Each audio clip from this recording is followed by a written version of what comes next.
Thanks for joining us, Jackie. How are you doing? I am wonderful. I'm so excited to be on. I follow both of you, and it's just super exciting to chat. I feel like I haven't interacted outside of my bubble as much as I normally would, so it's exciting to see new faces. Speaking of bubbles, you have experienced both the Eastern Conference and the Western Conference in Toronto and Edmonton. Now, I heard a rumor on Reddit, of all places, so I mean, take it with a grain of salt, Oh boy. that the people who have come from Toronto to Edmonton are sort of shocked at the decrease in amenities in Edmonton as compared to Toronto. Without throwing anybody or any specific thing under the bus, is that true? Well, here's the thing. I can only speak to my own layer of this bubble life. So I am not in the same bubble as like the coaches and the players in the league. I am on the outer layer, which means I am allowed in the arena, but I'm at a different hotel. I'm allowed to go around the city and do those sorts of things. But I will say this. The crowd noise level in Edmonton is much, much, much quieter than in Toronto. Like, to the point, it's the first thing I noticed my first day here was like, wow, it's a lot quieter in this arena. And then it dawned on me that in Toronto, the crowd noise was ever present. It was always there to some degree. Whereas in Edmonton, you hear the crowd noise more so when there's a big save or a big scoring chance, and then there's nothing. So you can hear everything the guys are saying here, which was not totally the case in Toronto. So that would be my big thing. Wow. I didn't even think about that. Like, No, I'm sitting at home when we're watching the games, it just sounds kind of like this, almost like a white noise, and it sounded very similar in both bubbles. So that's very interesting that's something that's different. Oh my gosh. Okay, so for fans that don't know, you are doing some amazing reports for NHL Network, and like you said, you're on a different kind of level than the rest of the team or all of the teams and all the players and coaches and staff and whatnot. How like different is that than what you would normally be doing for your regular job? Like, this is such a huge change for you. Normally, you're in studio, you got your own safe little bubble there in your studio, but this is like out in the wild, wild west right now, literally. Yeah, you know what? For me personally, it's different on a few levels. Like, number one, I've mostly in my career been a studio host. Like, reporting is not what my, specialty or area of expertise is whatsoever.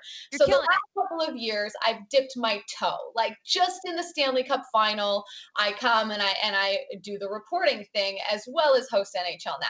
But in this situation, I'm a full-on reporter for the last 6 weeks. And then it's not what normal reporting would be. I mean, we can't go to practices. Yep. The injury updates and statuses, as we all know, are very, very difficult to come by. We find things out basically during warm-up, and then you don't actually get to have any one-on-one conversations with anybody. Yeah. And I think you lose a little bit of that human element when you're doing all of these post-game and pre-game pressers on Zoom. Like, in normal situations, you can go into a dressing room after a morning skate or a practice. And if you have something very specific to a player that you want to ask, A, you can usually get that player, and B, you're not going to take away from a short press conference situation by asking something that will really only benefit a story that maybe you're doing. Right. So I find it like I feel this pressure where if I'm going to ask a question in a Zoom conference, I want to make sure it benefits everybody and not just something that I want to talk about. Like, what's an example? Like, Rick Bowness is from Nova Scotia, right? Head coach of the Dallas Stars. Yep. And so he wears a pin for the shooting victims from the shooting that happened, I believe it was in April or May. It was during quarantine, self-isolation. There was a huge shooting there, and he wears a pin to honor those victims. And so I want to ask him about that, but I know it's a very specific story. So it's those types of situations that become a little bit tricky. It just for me, I think. Jackie, before we dive into the hockey, I want to talk about your reaction to this scenario. I was listening to a podcast. They were talking about the NBA and the stoppage of play. And one of the things they mentioned, I hadn't ever considered it until listening to this. They said, most of these guys, they play a game. If they have a bad game, they go home, they decompress, they have the drive from the arena to their house, then they have their pets, their family, their kids, their friends, whatever it is. If they hop on Xbox, if they load up Netflix, they can escape. right? Yeah. And then there's not another game for a day, maybe two, sometimes at the most, maybe three. Whereas in the bubble, there is no escape, right? You don't get to go home to all of the distractions that you ordinarily have. There are some distractions, but there's all the other players using the same amenities, right? Trying to escape. And so it's like just a 24/7, feedback loop every time you play a game. I'm wondering if you had a similar experience. Obviously, you're not inside the bubble the way the players are, but you're not getting that decompression time. Has that impacted the way, your focus, your mood, your energy level? Like, how difficult has it been to just be on nonstop You know, On the road. Yeah, you're on the road. yeah, I'm going on. I think this is week 6 or 7 of Wow. straight hotel life, right? Because in Toronto, a lot of the other media people there, that's their home base. But for me, like I've been in a hotel since July 28th. So it's definitely different and interesting. But there's been a lot of talk about bubble life and is it hard on the players? And I know for fans and stuff, sometimes it's hard to comprehend that somebody who's playing a game for a living and making a ton of money and having all their meals catered could be having a hard time in that situation. But mental health is something that we talk about so much now, and rightfully so. It's at the forefront of a lot of conversation. And John Cooper, after Tampa's series against Columbus, was asked, you're going to get a few days off before the next round. How crucial is that? And he made a point to say it's great physically, but mentally for the guys and the players especially. He's like, coaches, we're always watching video and prepping for the next thing. Players more so like to step away and not think about hockey and play with their kids, or go to dinner with their wife, or just get away from the game a little bit and mentally reset. And in this situation, even though they're with their team and there's stuff to do in the bubble, like if you just want alone time and you want to escape from the mental grind of the playoffs, like you're going to an empty hotel room. So it's such a different thing. And for me, I'm not in the bubble, but I can say that I've had days where, I'm tired and I'm either alone at the arena because we have to be socially distanced. So I sit completely by myself, not even with my camera guy, like completely alone. You do your work and then you go to a hotel and you're once again completely alone. So there are days sometimes when I'm just like, man, I don't feel like myself today. And it's because I'm not really interacting with that many people on a real level. It's, I'm interacting with you guys right now, and I'll interact with, my camera guy who's wonderful. And then it's Zoom conferences. And so outside of that, there's really not a lot of human interaction. And I'm being socially responsible. So I'm not, going out to restaurants and bars or anything like that. Just because I don't want to do anything that could maybe, put me in harm's way with COVID. So to answer your question in a very long-winded way, My favorite kind. Like I hate saying that because I don't want people to think like I'm very grateful to be doing what I'm doing and I love it and I'm having fun. But yeah, there are mental aspects of it that have been tough for sure. How many FaceTimes with Emmett and Clyde are we clocking in a day? How many? Not enough, girl. You know what? So he is in Nova Scotia. Emmett's the significant other. Clyde's the cat for everyone who's like, who's really, the apple of my eye. And then there's Emmett, who I also quite like. But in Toronto, that was easier. Yeah. Here, he's in Nova Scotia, so he's 3 hours ahead of me. So even though the games out here are at 6 and I'm usually out of the arena by 9:30, 10 o'clock, it's 1 o'clock in the morning there. Yeah. So our FaceTimes are shorter and less frequent in Edmonton, but I miss my cat so much. I really do. All those pics on Instagram. So cute. So cute. All right, so let's get into the hockey. Tampa Bay ties it up with 7.8 seconds or something like that left in the game. I'm going to try not to pick one team over the other. It was heartbreaking if you're at all rooting for the Islanders.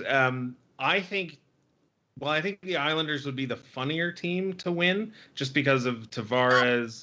Funnier? Yeah, well, because Tavares leaves, Lamoriello goes to the Island, Barry Trotz goes there, Varlamov. Like, there's so many not reclamation projects. They're all great players and coaches, but you know what I mean.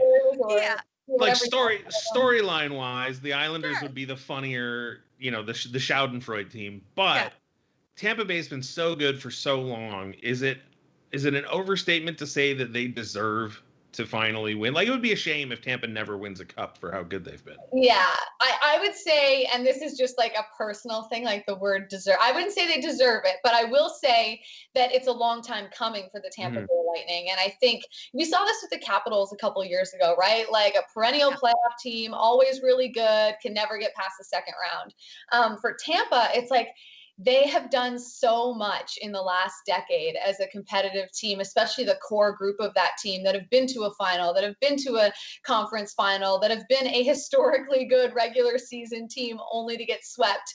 So Tampa's definitely a team that I think has taken their lumps, so to speak, and obviously have grown from them in the right way, especially last year and what happened against Columbus. I have to believe, because this is who I am as a human, that they don't become who they are this year without that happening to them. Like, I just don't think they do. I think up until last season, and rightfully so, they thought they were good enough to win the cup the way that they were constructed. And I think they learned through that experience that maybe that wasn't the case. And maybe they needed to have a line that represented something different, something of, I forget who it was, but another player on another team, it might've been on the Islanders or the Bruins, said, Tampa used to always be a team where every line sort of presented the same thing.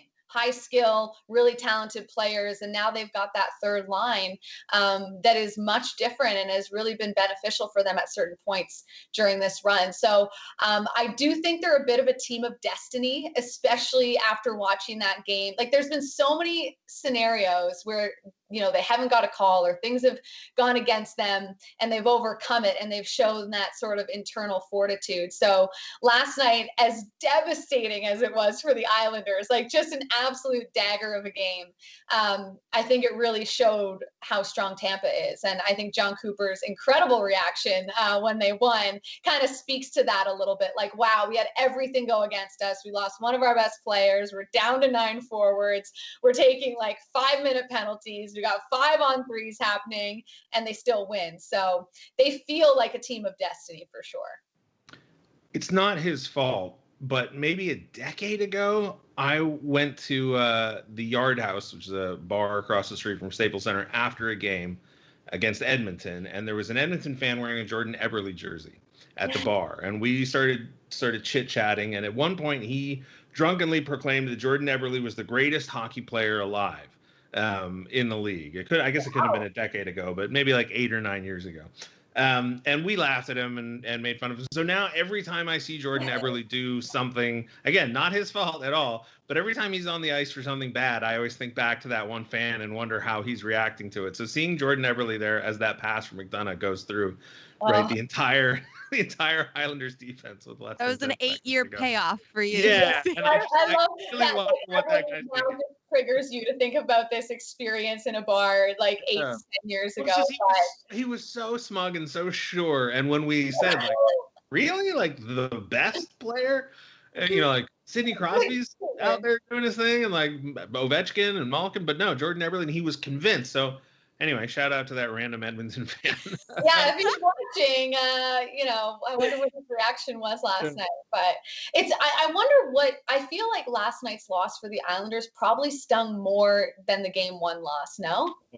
Yeah, no, it would have to. I mean, they played so, right? Like, all the rhetoric leading into Game 2 was the Islanders will play a completely different game, and they did, right? Yeah. Everything everybody said, they'll, shut down on defense, limit chances, they'll, and they arguably they outplayed them for the whole game, and then to just lose it. I mean, it feels like an overtime goal, right? But you still have to trot out there for the last 7 seconds. It's just got to be heartbreaking. Oh yeah, it was awful. And I was sitting there too, like such a rookie mistake. I'm sitting there watching the game and I do a post-game wrap, right? And I'm like, oh, this is going to overtime. So I'm like chilling. Like, I don't need to like have my wits about me. Like, we're going to go to overtime here. I'm going to have like an intermission to kind of be like, which way am I going with each team on the story here? Gather your words. There's a goal with 7 seconds left. I'm like, crap. You bust out the notebook. You're like, shoot. Yeah. Oh. Yeah, I guess I'm still pulling for Stars Islanders final. So in the last seconds, I'm thinking, okay, 1-1 in both series. This is great. The bad guys win Game 1, but the good guys come back and take Game 2. Let's talk about that Vegas Dallas series. Vegas is, I hate to admit it, but they're just really, really good. Mm-hmm. They are. That's it. That's my question. They're really, really good. That was more of a statement. Listen, I just need to say this. They're No, really, you know really what? good. How crazy is it that the Vegas Golden Knights have only been around for 3 years and potentially could play in 2 finals in that span? I mean, that is just nuts to think about. But yeah, they're really good. But I still think Dallas is better than people give them credit for. And I've been saying that all year long. I was saying that the first month of the season when people were panicking because they went 1-7-1 or whatever it was. So I do think that series, contrary to what a lot of people think, could go 6 or 7 games. But I think Vegas will pull out the W in the end. We'll see. They were pretty dominant game too. So yeah. We only like teams that win finals 2 out of 3 years. Just getting there doesn't do it. But because of the flat cap situation and the the hit to hockey related revenue that the pandemic has caused, it's looking now like Seattle might have a chance to be better than Vegas was. Everybody was saying, well, nobody will make the same mistakes dealing with Seattle that they did with Vegas. Seattle won't have an opportunity to poach all these players. But now, I mean, Seattle could be really, really good if they play their hands right and work the leverage that a lot of teams are going to be under. I love the and I used to say this too about, oh well, they're going to learn from Vegas's mistakes, and GMs aren't going to do some of the things that they did in that expansion draft. And then it dawned on me that, like, we've had how many trade deadlines, and we've seen people get fleeced over and over and over again. So like, never say never, right? Like, mistakes are going to be made. Players are going to, be expendable to teams that are then going to go on and have incredible seasons elsewhere. But I'm super curious about Seattle because I think that city, as much as Vegas embraced hockey, I feel like Seattle is just like going to eat this team alive in a good way. They're going to be so pumped to watch Seattle. I want to go out there. I'm like, does Seattle need somebody? Like, should I feel like that would be a really cool place to be. So I'm excited to see how it goes. It's going to be intriguing though, for some of the reasons that you just mentioned, because the cap is put so many teams unexpectedly in a tough spot. So we'll see. And for Vegas, I mean, I think they're going to hang on to Leonard. I think they're going to try to find a way to do that. Great. So that's another interesting storyline to follow over the next little while as well. But I think that's what they want to do. That's what I've heard. So if they can make it happen under the cap, we'll see. Could Fleury be the starting goalie for Seattle too? Could you imagine? Oh my God! Wow! Oh, like the nicest guy in hockey, right? Like just can't stay in one place. Yeah. Actually, that I wasn't even going to ask this, but I'll sort of a good feed. Now you were in a different bubble when it happened, but the Alan Walsh tweet with the sword going through Fleury's back, was that as big a deal within the industry as it was on social media with the fans? I think so. Yeah, I think it was. I mean, the media, it's like the media ate it up, obviously. Like, guilty. Like, everybody was talking about it. And I mean, I'm still shocked that it happened, if I'm being totally honest. Like, I can't believe that an agent put that out there. And at first I was like, aha, that's funny. And then I just really started thinking about, like, the time of the year that this is happening, what's going on for that team. It was just a really interesting decision. I would say. Nice word for it, yeah. Because, and we can argue about, did Fleury know that he was going to do it or not? I mean, no one will ever really know except for Fleury and Alan Walsh. But it just puts Fleury and that team in a really awkward position, I think. But they seem fine, so I guess all is well for Vegas. But yeah, that was a weird one. So we're going to go ahead and put you on the spot here. Who wins the Stanley Cup? Oh, gosh. I'm going to go Tampa Bay Lightning. I knew it! I think it'll be Tampa Vegas in the final. And I think Vegas, I mean, it'll probably go 7. But I just think Tampa, has been through so much together that they've proven it over and over and over again, just in this run alone, that they're never really out of it. They can battle back and find a way to get the W. So I think it's Tampa. I think that they've really figured themselves out and found an identity. So I think them, but it's gonna be crazy if it is Tampa Vegas. But I'll go to that. We're gonna hold you to that. Okay. That's right. 7 games. Tampa wins in game 7. 3-2. Oh, okay. Well, my rule is always no new happy people, and Vegas would be the only team that's never won it before. So I got a 75% chance of no new happy people. You have to suffer, right? That's right. Vegas hasn't suffered enough. Like Tampa has suffered, especially last year. I mean, I felt the pain of that sweep at the hands of the Columbus Blue Jackets. Like, just embarrassing. I figure that the Blue Jackets going out the way they did this year has got to make Tampa feel a little bit better, right? I mean, Columbus, not the way they went out, but the way they acquitted themselves this year without Panarin, without Bobrovsky, without all the players that left. And they still show up and give another team. I have such a soft spot for the Columbus Blue Jackets. This team has been written off over and over and over again ever since Nash left. Like, they've always been, Columbus, they're going to be the joke of the league. And then they kind of never really are. So I love the Blue Jackets. I have a soft spot for them. I think John Tortorella could have very easily won Coach of the Year. I mean, they were supposed to be in the basement after losing all those guys. And, there they are hanging, eliminating Toronto, which nobody thought they would do. Everybody thought, that was a write-off of a series. So I love the Blue Jackets. I want good things for CBJ. I really do. Well, here in LA, we want no good things for any team other than the Kings, but we want to thank you for joining us.